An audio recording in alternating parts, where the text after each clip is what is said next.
Hello मेरे प्यारे विद्यार्थियों, मैं आप सभी का स्वागत करता हूं आपके गुरुजी के चैनल एसपी जा पे। और मैं आज आप लोगों को आलेख से परिचय यानी कि इंट्रोडक्शन विथ ग्राफ्स के बारे में बताऊंगा कि क्या होता है आलेख और क्या नहीं होता है। तो इसमें हम लोग पढ़ेंगे जो ग्राफ्स, यानी कि इसे आप लोग निर्देशांक ज्यामिति से मतलब जोड़ सकते हैं। ये आप जब टेंथ में मतलब नाइन्थ में जाएंगे और टेंथ में जाएंगे तो वो निर्देश मतलब अभी तो ये मेरा क्या है, कौन सा चैप्टर है, आलेख से परिचय। लेकिन जब आप नाइन्थ में जाएंगे तो ये डायरेक्टली लिखा रहेगा निर्देशांक ज्यामिति यानी कि कोऑर्डिनेट ज्योमेट्री।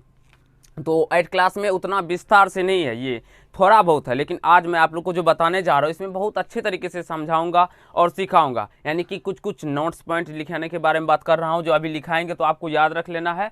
अगर आप लोग याद करते हैं तो आपको नाइन्थ में कहीं से कोई प्रॉब्लम नहीं होगा, चाहे टेंथ में भी कहीं से कोई प्रॉब्लम नहीं होगा, कोई समस्या नहीं होगा। हाँ, लेकिन उसको याद रखना पड़ेगा। तो कुछ कुछ नोट पॉइंट्स होते हैं वो मैं लिखाते हूँ। सबसे पहले हम जानेंगे ये क्या होता है। मेरा एक्स अक्ष होता है, आप इसे इंग्लिश में एक्स एक्सिस भी बोल सकते हैं। और ये क्या होता है तो वाई अक्ष होता है, और इसे आप लोग इंग्लिश में वाई एक्सिस भी बोल सकते हैं। और यहाँ पे यानी कि एक्स अक्ष और वाई अक्ष जहाँ भी मिलते हैं, यहाँ पे मिले, ये मेरा मूल बिंदु होता है। क्या होता है तो ये मूल बिंदु होता है, ठीक है ना।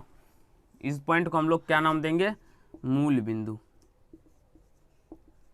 हाँ, और एक्स अक्ष को हम लोग क्षैतिज भी बोल सकते हैं, यानी कि ये क्षैतिज रेखा हुआ। क्या हुआ, ये क्षैतिज हो गया और ये ऊर्ध्वाधर हो गया,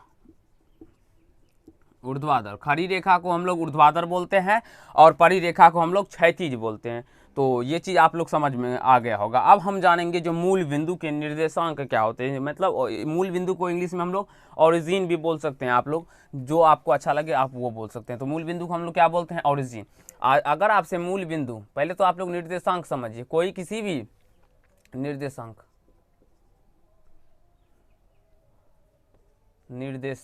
किसी भी बिंदु का अगर निर्देशांक कोई भी संख्या, उसका निर्देशांक जो होगा एक्स और वाई मान है, ठीक है ना। निर्देशांक जो होगा वो क्या होगा, एक्स और वाई होगा, यानी कि दो मान होगा। अगर सबसे पहले हमें अगर कोई मान लेना है तो हम पहले एक्स मिलेंगे, उसके बाद वाई मिलेंगे। सबसे पहले अगर हमें कोई मान लेना है तो हम किस मिलेंगे, एक्स मिलेंगे, और उसके बाद हमें क्या लेना है तो वाई में लेना है। तो एक्स कहने का मतलब, एक्स मतलब क्षैतिज रेखा पे लेना है, उसके बाद वाई में हम ऊर्ध्वाधर में लेंगे, ठीक है। तो निर्देशांक एक्स और वाई होता है। लेकिन जब मूल बिंदु का निर्देशांक पूछे, मूल बिंदु, ये कितने बार एग्जाम में पूछा गया है टेंथ के एग्जाम में, तो आप लोग को याद रखना है मूल बिंदु के निर्देशांक। मूल बिंदु के निर्देशांक, मूल बिंदु के निर्देशांक क्या होते हैं तो मूल बिंदु के निर्देशांक होते हैं 0 0, क्योंकि यहाँ पे दोनों पॉइंट 0 होता है, एक्स भी 0 है और वाई भी 0 है।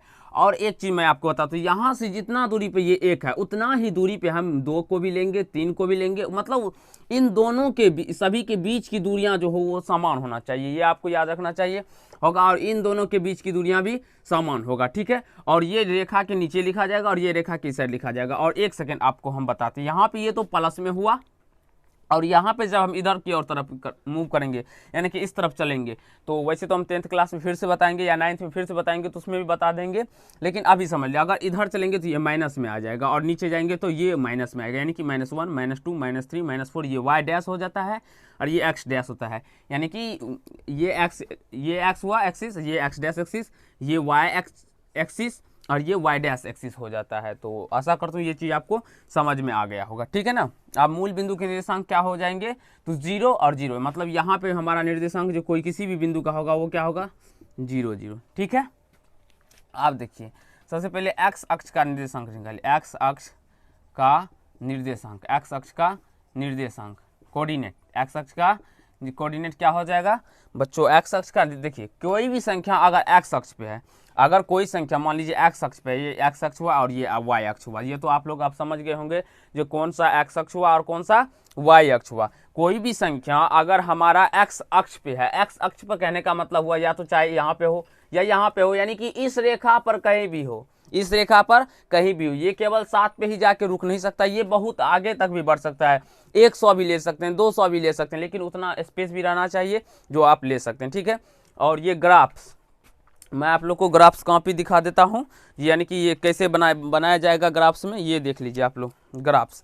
ये ग्राफ्स है, जिसे हम लोग ग्राफ कॉपी भी बोलते हैं। तो आप लोग ले सकते हैं, दुकान में मिल जाएगा आपको सिंपली 10 रुपया के अंदर में ये ग्राफ्स है। और इसमें हम कोई मूल बिंदु ले लेंगे और इसमें दूरी समान रहता है, तो इसीलिए हम इसका प्रयोग करते हैं। तो वैसे तो मैं एक बना हुआ भी आपको दिखा सकता हूँ, ये बनाया गया, ये गलत नहीं है। ये सवाल आपको लग रहा होगा ये काटा गया है, नहीं ये गलत नहीं है, ये मिलाया गया है, इसका आंसर निकाला हुआ है ये समीकरण का। तो इस प्रकार के प्रश्न को हम सॉल्व करेंगे क्लास 10 में। फिलहाल आपको समझ लेना है जी ये कैसे बनेगा। देखिए यहाँ पे माइनस में गया है ना, और ये प्लस में गया है, ये x हो गया और ये x डैश होता है, ये y हो गया और ये y डैश होता है। तो और बिंदु तो कैसे लेना है वो मैं अभी आप लोग को समझा दूंगा। तो आशा करता हूँ ग्राफ कॉपी आप लोग देख लिए होंगे, ठीक है। अभी देखिए हम कहाँ थे, तो x अक्ष के निर्देशांक, अगर कोई बिंदु 5 पे है, कहने का मतलब ये 5 पे है, तो ये x का मतलब ये अगर मान लीजिए हम कोई बिंदु 5 पे है तो सबसे पहले x का निर्देशांक लिखा जाता है। मैंने अभी आप लोग को बताया अगर किसी भी संख्या का किसी भी चीज़ का अगर निर्देशांक लिखेंगे सबसे पहले x का आता है, उसके बाद y का आता है। तो x में कितना पे है, तो 5 पे है, तो x का निर्देशांक तो 5 हो गया, ठीक है। x का निर्देशांक क्या हो गया, 5 हो गया। लेकिन दोस्त अगर मेरे बच्चों अगर हम बात करें तो जो y का निर्देशांक इसमें कितना होगा तो वो आपको समझ लेना। देखिए y1 अगर यहाँ पे रहता तो 1 होता, ठीक है ना, लेकिन 1 तो ऊपर में तो नहीं है, तो y अक्ष में मतलब y का निर्देशांक यहाँ पे क्या है, 0 है और इसी रेखा पे है, तो यानी कि इसका कहने का मतलब y का क्या हो जाएगा, तो 0 हो जाएगा। यानी कि x अक्ष का निर्देशांक जब भी होगा वो x, 0 होगा, x, 0 होगा। x अक्ष का निर्देशांक होगा, x का तो वैल्यू होगा, कुछ ना कुछ x का मान होगा और y का मान 0 होगा, तभी वो x अक्ष पे हमारा स्थित होगा। अगर हम x अक्ष पे अगर स्थित मतलब x अक्ष का निर्देशांक कहने का मतलब वो x अक्ष पे तभी हमारा मतलब स्थित हो सकता है जबकि x का मान कुछ ना कुछ हो बट y का मान 0 होगा। आप देख सकते हैं यहाँ पे जो अगर हम x का मान 5 लिए और y का मान मतलब यहाँ पे इस सामने लेंगे तो 0 ही होगा ना, क्योंकि अगर हम देखिए यहाँ पे ग्राफ कॉपी दे, हम यहाँ पे आप लोग को समझाते हैं। यहाँ पे एक आप लोग देख सकते हैं, यहाँ पे हम आपको बताते हैं। यहाँ पे देखिए, यहाँ पे मान लेते हैं वो पॉइंट है, ठीक है, तो ये 0 हो गया। तो अगर हम मान लीजिए यहाँ पे लेंगे तो ये 1 2 3, ये 3 है, तो x में तो 3 हुआ, x में 3 हुआ, देख लेना आप लोग को, x में तो 3 हुआ, लेकिन y में तो यहाँ पे 0 है, तो ये 0 हो जाएगा। तो x अक्ष का निर्देशांक अगर पूछे तो क्या हो जाएगा, x, 0। आप यहाँ पे 3 लिए हैं तो 3 देना है, और नहीं तो x, 0 हो जाएगा, ठीक है। x, क्या हो जाएगा, 0 हो जाएगा, x, क्या हो जाएगा, 0 हो जाएगा। x अक्ष का निर्देशांक क्या हो जाएगा, तो x, 0। अब चलिए हम दूसरा समझते हैं, जो y अक्ष का निर्देशांक। अगर y अक्ष का निर्देशांक हमसे पूछे कोई तो हमें क्या बताएंगे, y, ये देखिए x अक्ष का निर्देशांक क्या होगा, x, 0। उसी प्रकार y अक्ष का निर्देशांक क्या हो जाएगा, तो y का कुछ ना कुछ वैल्यू होगा और 0 हो जाएगा, ठीक है। y का अगर मान लीजिए 4 लें तो 4 लेते हैं तो ये 4 यहाँ पे आ जाएगा। तो 4 जब यहाँ पे आएगा तो एक सेकेंड, ये गलत लिख दिया मैंने, अभी हम बताते हैं कैसे गलत लिखे। आप देखिए y0 लिखे थे ना, ये दिखाते हैं अभी आपको कैसे गलत लिखे। देखिए सबसे पहले हमें किसका मान होता है, तो x का मान होता है। अभी हम यहाँ पे y का ले लिए तो यही मेरा गलत हो गया, ये भी आपको ध्यान पे रखना होगा। सबसे पहले x का मान, तो x का मान इसमें कितना है आप बताइए। देखिए एक का सामने ये तो एक ऐसे प्रकार इस प्रकार से एक dash dash dash dash dash करके बढ़ेगा। इस लाइन पे अगर होगा तो x का मान 1 होगा, अगर इस लाइन पे होगा, इस लाइन पे होगा तो y का मान क्या होगा, x का मान होगा 2। अगर इस लाइन के सामने होगा तो x का मान 3, इस लाइन के सामने होगा तो x का मान 4, कहने का मतलब इस प्रकार से। और अगर इस लाइन के सामने होगा तो x, y का मान होगा। तो देखिए यहाँ पर तो इस मान से नीचे था यानी कि 0 है इसीलिए, लेकिन यहाँ पे भी देखिए जब 4 का यहाँ इस बिंदु पे हम कोई पॉइंट लेते हैं तो ये 1 से क्या है, पीछे है, पीछे 1 से पीछे जाते हैं तो 0 होता है। तो वो x का मान यहाँ पे क्या है, तो 0 है x का मान, और y का मान 4, यहाँ पे इसका मान होगा 0 और 4 हो जाएगा। इसका वैल्यू क्या हो जाएगा, 0 और 4 हो जाएगा। इसका वैल्यू क्या हो जाएगा, 0 और 4। y अक्ष का निर्देशांक क्या हो जाएगा, तो 0 और y। कहने का मतलब जो y x का मान तो होगा, x का मान होगा, लेकिन y का मान क्या हो जाएगा, तो 0 हो जाएगा। x का मान होगा मतलब y का मान 0, x का मान 0 हो जाएगा, x का मान क्या हो जाएगा, 0 और y का मान जैसा मतलब जो भी अक्ष पर हमें बिंदु ज्ञात करने के लिए कहा जाए, जो भी अक्ष पर हमें बिंदु ज्ञात करने के लिए यानी निर्देशांक ज्ञात करने के लिए कहा जाए, अगर x अक्ष बोले तो x का मान होगा y 0 हो जाएगा, और y अक्ष बोले तो y का मान होगा x 0 होगा। बट ये चीज़ आपको ध्यान रखना हो, जब निर्देशांक सबसे पहले हमारा x का मान होता है, उसके बाद y का मान होता है। ये चीज़ आप लोग समझ गए होंगे, क्लियर हो गया होगा, कोई डाउट्स नहीं होंगे, ठीक है। अब समझते हैं हम जो x, ये तो हो गया मेरा। अब देखिए ये तो क्षैतिज होता है, ये ऊर्ध्वाधर। एक और नाम होता है इसका, ये बहुत बार एग्जाम में पूछा गया है, तो ये नाम भी अगर आप याद रखते हैं तो आपको अच्छा होगा। x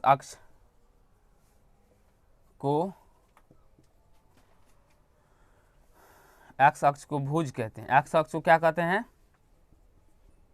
भुज कहते हैं। x अक्ष को क्या कहते हैं? भुज कहते हैं। x अक्ष, ये इसका नाम एक और होता है, भुज। इसका नाम क्या होता है? एक भुज होता है। एक्स अक्ष का क्या नाम होता है? तो भुज भी होता है। ये आपको याद रखना, बहुत बार एग्जाम में पूछा गया है। जो एक्स अक्ष का नाम क्या होता है? भुज होता है। मूल बिंदु के निर्देशांक कितने होते हैं? 0 0 होते हैं। और एक्स एक्स अक्ष का निर्देशांक क्या होता है? x0। वाई अक्ष का निर्देशांक क्या होता है? y0। बहुत बार आप 10वां के जब क्लास 10th के जब आप मतलब क्वेश्चन निकाल के देखेंगे तो उसमें आपको बहुत सारे मतलब इस प्रकार के प्रश्न आपको देखने को बनेंगे। अगर आप लोग ये चैप्टर आज पढ़ लीजिए और क्लास 10 के अगर किसी के पास मैथ्स के नोट्स मतलब क्वेश्चन पेपर है, यानी इस साल भी ले सकते हैं या पिछले साल भी आप ले सकते हैं, अगर है तो उसको सॉल्व कीजिए। मैं गारंटी देता हूँ आप लोग को, अगर निर्देशांक ज्यामिति से इस प्रकार के जितने भी प्रश्न होंगे वो आपसे सारे बनेंगे। हाँ, इसमें कुछ दूरी सूत्र भी होता है, विभाजन सूत्र भी होता है, क्षेत्रफल भी ज्ञात करने के लिए होता है, तो वो मैंने अभी नहीं बताया है। तो वो जब हम वो बताएंगे तब उस मतलब उसके सारे प्रश्न भी बनने लगेंगे। लेकिन पहले उसके बेसिक क्या है क्या नहीं है, ये चीज़ आपको समझना जरूरी है। अभी अगर आपसे अब कोई व्यक्ति आपसे एक्स अक्ष के कोऑर्डिनेट पूछे तो आप बता सकते हैं जो एक्स अक्ष का कोऑर्डिनेट क्या होगा, एक्स एक्सिस का, तो x0 हो जाएगा। वाई एक्सिस का कोऑर्डिनेट क्या हो जाएगा, यानी कोऑर्डिनेट यानी कि निर्देशांक 0 और y हो जाएगा। ठीक है, और एक्स अक्ष को हम क्या कहते हैं? भुज। उसी प्रकार y अक्ष को कोटि कहते हैं। उसी प्रकार y अक्ष को हम क्या कहते हैं? कोटि कहते हैं। y अक्ष को क्या कहते हैं? कोटि कहते हैं। ये बहुत बार एग्जाम मतलब कोई मतलब कभी भी ऐसा एग्जाम नहीं हुआ है जो ये प्रश्न नहीं पूछा गया हो। y अक्ष को क्या कहते हैं? तो कोटि कहते हैं। y अक्ष को क्या कहते हैं? कोटि। मतलब अभी तक के जितने भी एग्जाम हुए हैं या बने हुए हैं उन सभी में एग्जाम में ये प्रश्न पूछा गया है। आप क्लास 2010 से लेकर क्लास मतलब 2020 तक के जितने भी क्वेश्चन पेपर है आप उठा लीजिए और उसको देखिए। चाहे तो किसी के सेट में ये रहेगा जो y अक्ष के क्या कहते हैं, उसमें ऑप्शन रहता है भुज, कोटि, ये दोनों इनमें से कोई नहीं भी रह सकता है। ये बहुत प्रकार के रहते हैं, तो आपको ये समझना है y अक्ष कोटि और x अक्ष भुज। x अक्ष को क्षैतिज भी बोलते हैं और y अक्ष को ऊर्ध्वाधर भी बोलते हैं। ऊर्ध्वाधर क्यों बोलते हैं? क्योंकि ये खड़ी रेखा है और खड़ी रेखा को हम लोग क्या बोलते हैं? तो ऊर्ध्वाधर। और x अक्ष को क्षैतिज क्यों बोलते हैं? क्योंकि ये एक परी रेखा है, परी रेखा को हम लोग क्षैतिज बोलते हैं। तो ये चीज़ आपको मतलब अच्छे तरीके से समझ में आ रहा होगा और समझ गए होंगे। ठीक है, अब हम जानना चाहेंगे तो ये तो आप लोग लिख लिए होंगे। अब हम देखते हैं यानी कि कुछ और नोट्स पॉइंट है तो वो मैं आप लोग को बता देता हूँ। तो ये आप लोग अपना मतलब अभी तक नोट कर सकते हैं। निर्देशांक, मूल बिंदु के निर्देशांक, ओरिजिन के कोऑर्डिनेट बता ही दिए हम आप लोग को। एक्स एक्सिस के कोऑर्डिनेट बता दिए, वाई अक्ष के कोऑर्डिनेट, एक्स अक्ष को हम भुज कहते हैं, वाई अक्ष को कोटि कहते हैं। बस इतना ही आपको फिलहाल याद रखना है और समझ लेना। अब चलिए हम कोई बिंदु लेते हैं, 2 बिंदु लेते हैं। अगर मान लीजिए कोई बिंदु ले ले x, मान लीजिए 5 और 3 ले ले। चलिए यहाँ पे समझिए बच्चों आप लोग, अगर हम 5 और 3 लेते हैं, इसमें अगर आपसे पूछे जो x का निर्देशांक क्या है, x का निर्देशांक बताओ, x का निर्देशांक बताओ, तो इसमें x का निर्देशांक क्या हो जाएगा? y का निर्देशांक। तो मैंने जब भी निर्देशांक का बात करें तो आप यहाँ पे समझ सकते हैं जो सबसे पहले x का वैल्यू होता है और बाद में y का वैल्यू होता है। तो यहाँ से x का वैल्यू 5 निकल के आ जाएगा, y का मान 3 निकल के आ जाएगा। समझ में आ गया आप लोग को? जो अगर 2 पॉइंट दिया है मेरा, तो अगर हमें x का निर्देशांक पूछे तो 5 हो जाएगा, x का निर्देशांक कितना हो जाएगा? 5 हो जाएगा, और y का निर्देशांक पूछे तो वो 3 हो जाएगा। तो ये चीज़ आपको कितने बच्चे को क्लियर हो गया? आशा कर तो ये चीज़ क्लियर हो गया होगा। ये x का निर्देशांक 5 हो जाएगा और y का निर्देशांक 3 हो जाएगा। मतलब पूरा 100% आपको नहीं समझना है, बस आपको 10% अभी मैं जो बता रहा हूँ समझना है। मैं मतलब जब चैप्टर खत्म करूँगा, मतलब जब चैप्टर खत्म होने लगेगा तब मैं आपको विश्वास दिलाता हूँ जितने प्रश्न होंगे वो आपको समझ में आ जाएगा। और जितने भी मतलब प्रश्न, अभी तो मैं आपका इसका बेसिक बता रहा हूँ तो उतना समझ में नहीं आएगा, लेकिन जब हम इसके क्वेश्चन करवाएंगे ना तो आपको बिल्कुल ही क्लियर हो जाएगा। ठीक है ना? बस जो चीज़ हम अभी आपको समझा रहे हैं वो चीज़ समझ लेना है। अब देखिए आपको यहाँ पे बताना है -2 दे दे, अब -5 दे दे, तो x का निर्देशांक पूछे तो -2 और y का निर्देशांक पूछे तो -5 आ जाएगा। ठीक है, अब चलिए हम 1-2 और लेते हैं। अगर यहाँ पे 0 दे दे और 0 दे दे, तो 0 और 0 दे देगा। जब हमें जीरो और जीरो देंगे तो x के निर्देशांक भी जीरो हो जाएंगे और y के निर्देशांक भी क्या हो जाएंगे, तो जीरो। तो कहने का मतलब ये मूल बिंदु पे हो जाएगा, क्योंकि जीरो जीरो मूल बिंदु का निर्देशांक होता है ना, तो इसीलिए ये मूल बिंदु पे हो जाएगा। ठीक है,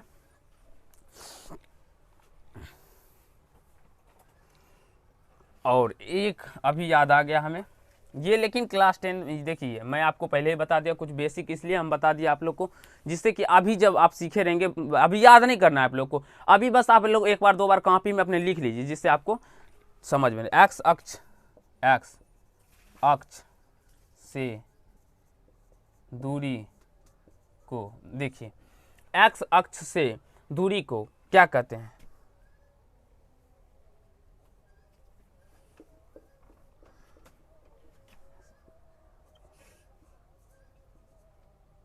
कोटि कहते हैं। एक्स अक्ष से दूरी को, देखिए अक्ष से दूरी को हम क्या कहते हैं, तो कोटि कहते हैं, और वाई अक्ष से दूरी को भुज कहते हैं। अब ये कैसे होता है, एक्स अक्ष, ये मेरा एक्स अक्ष, ठीक है, और इससे कोई अगर दूर है, कहने का मतलब दूर है, तो ये तो चाहे ऊपर होगा और ये या तो नीचे होगा। अगर हमारा कोई बिंदु, अगर हम बात करें यहाँ पे ये भी पूछा जाता है, जो एक्स अक्ष से दूरी को हम क्या कहते हैं, कोटि या भुज, या एक्स अक्ष से दूरी का निर्देशांक क्या होगा, एक्स अक्ष से दूरी का निर्देशांक क्या होगा, एक्स अक्ष से दूरी का कोई वस्तु है तो उसका निर्देशांक क्या होगा। चलिए ये चीज़ 10th में हम पढ़ लेंगे, चलिए अगर आप लोग को समझ में नहीं आता होगा, ठीक है, लेकिन अभी हम समझा देते हैं, फिर भी नोट्स पॉइंट में नहीं लिखेंगे, उस समय लिखेंगे। देखिए एक्स अक्ष से अगर कोई वस्तु दूर है यानी कहने का मतलब हुआ ये तो चाहे या तो ऊपर है या तो नीचे है, लेकिन इस रेखा पे नहीं है, इस रेखा पे नहीं है, तो कहने का मतलब या इस रेखा पे होगा, क्योंकि इसमें दो ही रेखा होता है, एक और रेखा होता है ये यहाँ पे जेड, तो वो जब आप जाएंगे आगे क्लास में तब वो पढ़ेंगे, ठीक है ना। तो ये अभी आपको समझना नहीं समझना, ये ऊपर होगा या तो नीचे होगा, तो जब ऊपर जाएगा तो ये मेरा वाई अक्ष हो जाएगा, और नीचे भी जाएगा तो ये वाई ही अक्ष होगा, ठीक है ना, क्योंकि ये वाई डैश अक्ष होता है, कहने का मतलब ये माइनस में हो जाता है, इसलिए वाई अक्ष हो जाता है। और वाई अक्ष से दूरी बोलेगा तो वाई अक्ष से दूरी यानी कि ये इधर जाएगा या तो ये इधर जाएगा, तो इधर या इधर जाएगा, तो कहने का मतलब एक्स अक्ष पे आ जाएगा, तो वो चीज़ हम 10th क्लास में पढ़ेंगे। तो और अब तो ये चीज़ समझ में आ गया होगा, 5 3 अगर कोई इस प्रकार से संख्या दे दे, मान लीजिए -3 और 5 दे दे, तो x का वैल्यू यहाँ भी, x का निर्देशांक पूछे तो -3 और y का निर्देशांक पूछे तो 5 आ जाएगा, ठीक है। अब हम आपसे एक प्रश्न पूछते हैं, ठीक है ना, पूछ सकते हैं ना, पूछेंगे, ठीक है। अब देखिए इसको हम मिटा देते हैं। अगर आपको ये दे दे x का निर्देशांक, x का निर्देशांक मान लीजिए 5 दे दे, 3 दे दे, और y का निर्देशांक 2 दे दे, इससे पूछे जो इसका निर्देशांक कितना होगा, मतलब पूछ दे इसका जो पूरा का निर्देशांक कितना हो जाएगा, मूल बिंदु का इसका निर्देशांक कितना हो जाएगा एक्स वाई का, यानी कि कहने का मतलब ये कौन सा पॉइंट बनेगा, तो इसका निर्देशांक क्या हो जाएगा 3 और 2 हो जाएगा। एक्स का निर्देशांक 3 है, वाई का निर्देशांक 2 है, तो ये एक्स पहले एक्स का वैल्यू होता है, फिर बाद में वाई का वैल्यू होता है, तो एक्स के सामने 3 रख देंगे और वाई के सामने हम 2 रख देंगे। ये चीज़ भी डायरेक्टली आपके मतलब आपके प्रश्न में है, अभी आप लोग जब बनेंगे तो इस प्रकार के प्रश्न दिया रहेगा, जो डायरेक्टली 5 3 दिया रहेगा, और वो उससे पूछेगा जो एक्स का निर्देशांक क्या हो जाएगा और वाई का निर्देशांक क्या हो जाएगा, ठीक है। ये चीज़ जितने बच्चे समझ गए होंगे तो वो बहुत ही अच्छा बात है। अब हम कोई भी बिंदु ले लेते हैं, मान लीजिए ये 5 3 लेते हैं, और इसको इस ग्राफ में कैसे हम रिप्रेजेंट करते हैं या दर्शाते हैं, वो चीज़ को देखना है। सबसे पहले आपको क्या करें, ये मिटा लेते हैं, ठीक है। हम आपको इसको इसमें हम कैसे अब इसको बनाना है वो चीज़ हम आपको सिखा देते हैं, ठीक है। इसको मिटा देते हैं। देखिए सबसे पहले आपको क्या करना है, 5 है तो सबसे पहले तो आपको पता है जो हम x का मान लेते हैं, सबसे पहले हम किसका मान लेते हैं, तो x का मान लेते हैं, ठीक है, और y का मान 3 लेंगे। इसमें x का मान 5 है, x का निर्देशांक और y का निर्देशांक 3 है। अब देखिए x का मान 5 तो यहाँ पे आ जाएंगे हम, x का मान 5 में यहाँ पे आ जाएंगे, लेकिन यहाँ पे हमें बिंदु नहीं देना, ये चीज़ आपको ध्यान पर रखना है, यहाँ पे हमें क्या देना है, नहीं देना है, तो बिंदु नहीं देना, ठीक है ना। तो 5 गए तो 5 में इस प्रकार से हम डैश डैश डैश 5 के सामने हम इस प्रकार से ऐसे अपनी रेखा, जब तक कि यहाँ पे 0 ना हो, अगर y में 0 रहेगा तब तो यहीं पे बिंदु आ जाएगा, लेकिन अभी बिंदु हमारा इस पे नहीं आएगा, ठीक है ना। तो हम इसको 5 के सामने इस प्रकार से एक रेखा को बढ़ा सकते हैं। ये तो ग्राफ कॉपी नहीं है मेरा अभी, नहीं तो ग्राफ कॉपी में इस प्रकार से रेखा बना रहता है हर एक के ऊपर, देखें, ठीक है, इस प्रकार से बना लेंगे, ठीक है। ये 5 हो गया, जहाँ 5 पे गए तो 5 के सामने एक सीधी रेखा खींच लें, और नीचे भी खींचना चाहेंगे तो खींच सकते हैं, कोई प्रॉब्लम नहीं होगा, ठीक है। अब देखिए y में कितना मान है, तो 3, तो y कहाँ पे 3, यहाँ पे देखिए ये y अक्ष से यहाँ से 3 लेंगे, तो इसको भी इस प्रकार से बढ़ाते चलेंगे, तो जहाँ पे ये कट जाएगा वहाँ पे इस बिंदु का निर्देशांक क्या हो जाएगा, यहाँ पे, यानी का मतलब यहाँ पे ये कटा, यहाँ पे ये कट गया ना, ये दोनों बिंदु मिल गया, तो ये यहाँ पे क्या हो जाएगा, तो 3 नहीं 3 सबसे पहले एक्स का मान यानी कि 5,3 हो जाएगा। आप इसका नाम ए भी दे सकते हैं, बी भी दे सकते हैं, सी, यानी कि ये 5,3 हो जाएगा। आप बोलेंगे सर ये करना जरूरी है, ये चिन्ह देना जरूरी है, आप दे भी सकते हैं और नहीं भी दे सकते हैं, ये आप पे डिपेंड पड़ता है, ठीक है ना। तो इस प्रकार से अब चलिए हम 3 और 2 ले लें, यानी कि अगर 2 या 3 ले लें, 2 और 3 ले लें तो ठीक है। तो x का मान तो 2 हो गया, x का निर्देशांक, तो x में निर्देशांक देखेंगे तो x में 2 यहाँ पे है, तो यहाँ से हम चलेंगे ऊपर की तरफ, ऊपर की तरफ, ठीक है,